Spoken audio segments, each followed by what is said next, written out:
Hello மக்களே, இன்னைக்கு நம்ம ட்ரேட் பாக்ஸ் கேபிட்டலில் எதை பற்றி பார்க்க போகிறோம்னா, May 4 எலெக்ஷனோட ரிசல்ட் வந்துச்சு. அன்னைக்கு டேல ஸ்டாக் மார்க்கெட்டில் என்னென்ன அஃபெக்ட் ஆச்சுன்னு சொல்லிட்டு தான் பார்க்க போகிறோம். அதை பற்றி டீட்டெயிலாக பேசதான் நம்ம கூட stock marketing expert mister Mohankumar sir வந்திருக்காரு. Hello sir. Hi sir. ஆக்சுவலாக 5 ஸ்டேட்டில் ரிசல்ட் வந்துருந்துச்சு.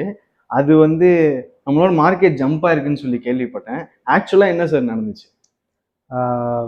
ஃபர்ஸ்ட் ஆஃப் ஆல் நேற்று மார்க்கெட் 5 எலெக்ஷன் ரிசல்ட் வந்தது. பட் பேஸ்ட் ஆன் ஸ்டேட் பார்த்தோன்னா தமிழ்நாடு, கேரளா, பாண்டிச்சேரி, ஸோ இதெல்லாமே சவுத் சைட் பேஸ்டு இருக்கக்கூடிய ஸ்டேட். ஓகே. ஸோ நேற்றோட மார்க்கெட் கண்டிஷன் பார்த்தோன்னா நேற்று நிஃப்டி ஒரு 200 to 300 பாயிண்ட் சேஞ்சஸ் இருந்தது. ஸோ அதே போல் நம்ம சென்செக்ஸ் பார்த்தோன்னா ஒரு 700 to 18 பாயிண்ட் கொடுத்தது.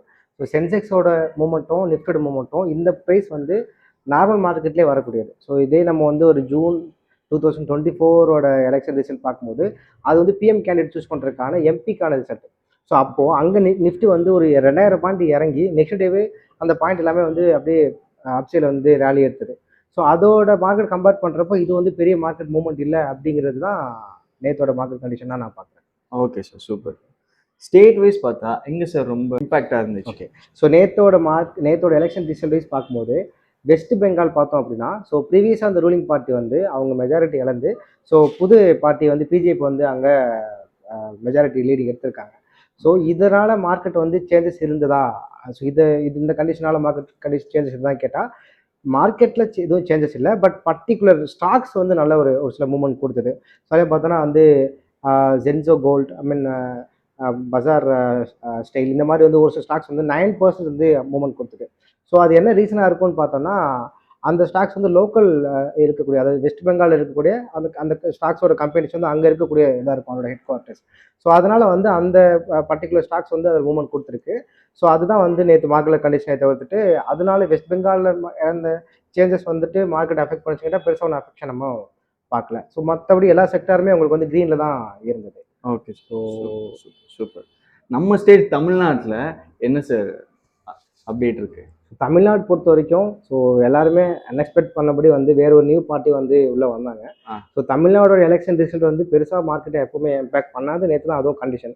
ஸோ அப்போது இதே போல் நேற்று வெஸ்ட் பெங்காலில் எப்படி மார்க்கெட்டில் பெருசாக எந்த செக்டர்லேயும் பெருசாக மூவ்மெண்ட் வரலையோ, அதே போல் தமிழ்நாட்டிலேயும் பெருசாக செக்டர் மூவ்மெண்ட் வரல.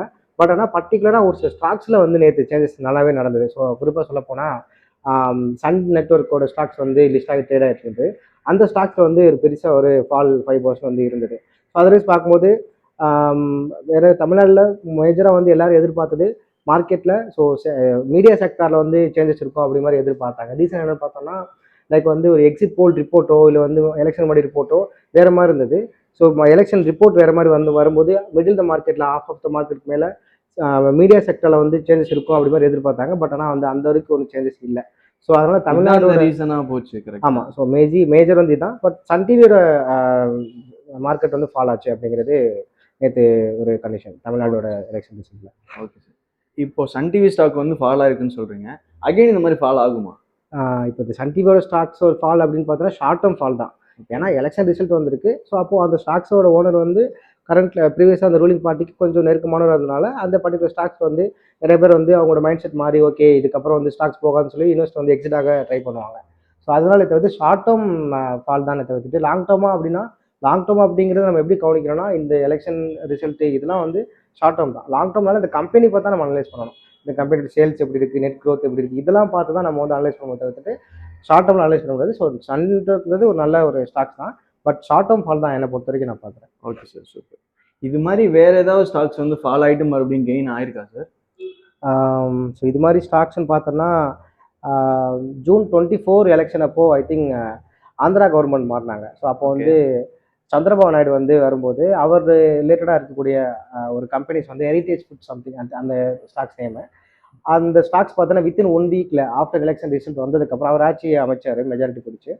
அந்த எலெக்ஷன் ரிசல்ட்டுக்கு அப்புறம் அந்த ஸ்டாக்ஸ் பார்த்தீங்கன்னா நல்லாவே ஒரு மூவ்மெண்ட் கொடுத்தது. மேபி ஐ திங்க் 350 இருந்துட்டு 550 சம்திங் வித்தின் 1 வீக்கில் போயிட்டு மூவ்மெண்ட் கொடுத்தது.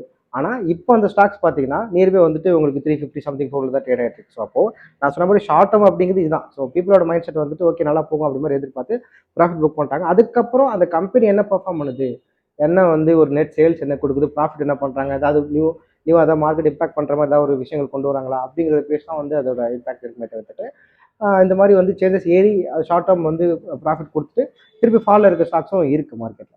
ஆக்சுவலாக அந்த கம்பெனியை பொறுத்து தான் ஃபால் ஆகுறதும் கெயின் ஆகுது. கண்டிப்பாக அது வந்து லாங் டேர்மோட prediction. Okay sir, super sir. எலெக்ஷனுக்கு அப்புறம் எந்த செக்டார்ஸ் கெயின் ஆயிருக்கு? குறிப்பாக இந்த எலெக்ஷனுக்கு அப்புறம் நம்ம இந்த 5 ஒரு ஸ்டேட்டோட எலெக்ஷன் ரிசல்ட்டை வச்சு செக்டார் வந்து பூமிங் இருக்கும் அப்படின்னு சொல்ல முடியாது. பட் இப்போதைக்கு இருக்க மார்க்கெட் கண்டிஷன், ஸோ குளோபலாக இருக்கக்கூடிய மார்க்கெட் கண்டிஷன், ஜியோ பொலிட்டிக்கலில் இருக்கக்கூடிய வந்து ஒரு வார் கண்டிஷன், லைக் வந்து ஒரு ஏன்னா இப்போது லைக் வந்து ட்ரம்ப் வந்து புது புது விஷயங்கள் அப்டேட் கொடுக்கறனால அந்த கண்டிஷன் தான் மார்க்கெட் எஃபெக்ட் பண்ணதே தவிர்த்துட்டு இதனால இந்த எலெக்ஷன் ரிசல்ட்னால சேஞ்சஸ் இருக்குமான்னு கேட்டால் இது வந்து ஒரு ஸ்டேட்டோட எலெக்ஷன், ஸோ இது பெருசாக மார்க்கெட் இம்பாக்ட் பண்ணாது அப்படிங்கிறது விஷயம். சூப்பர். இப்போ நம்ம கெயின் ஆனதை பற்றி சொன்னோம், லாஸ் ஆன செக்டார் எதுவும் இருக்கா சார் இதில்? பர்டிகுலராக எலெக்ஷன் ரிசல்ட்னால லாஸ் இருக்குன்னு சொல்ல முடியாது. பட் மார்க்கெட் கண்டிஷன்ஸ் அன்ஸ்டேபிளாக இல்லை. ஸோ இன்றைக்கி வந்து ஏஐயோட இம்பாக்ட் வந்து நிறையா இருக்கனால நிறையா கம்பெனிஸ் பெரிய பெரிய கம்பெனிஸ் என்ன பண்ணுறாங்கன்னா அவங்க வந்து ஏஐ அவங்களோட கம்பெனிக்கு ஏற்ற மாதிரி பிஸ்னஸ் டெவலப் பண்ணுறதுக்கு ஏஐ டெவலப் பண்ணுறதுக்காக ஃபண்டை ரைஸ் பண்ணுறதுக்கு நிறைய பேர் வந்து லே ஆஃப் பண்ணுறாங்க. ஸோ இதனால் வந்து அவங்க மார்க்கெட்டில் கொஞ்சம் ரெப்புடேஷன் போய் ஸோ ஒரு சில ஐடி கம்பெனி ஸ்டாக்ஸ்லாம் பார்த்தோன்னா ஃபாலில் இருக்குது. ஸோ அப்போது இந்த மாதிரி தான் மார்க்கெட் ஃபாலாக இருக்கே தவிர்த்துட்டு ரீசன் வந்து இந்த எலெக்ஷன் ரிசல்ட் இதுக்காகலாம் பெருசாக எதுவும் மார்க்கெட் ஃபால் வந்து வரல. Okay sir, super. இவ்வளோ விஷயம் எனக்கு சொன்னீங்க. எனக்கு ஒரு டவுட் இருக்குது இதில். இப்போ நீங்கள் சொன்னது எல்லாமே ஷார்ட் டைமாக இருக்குமா இல்லை லாங் டைமாக இருக்குமா? ஓகே.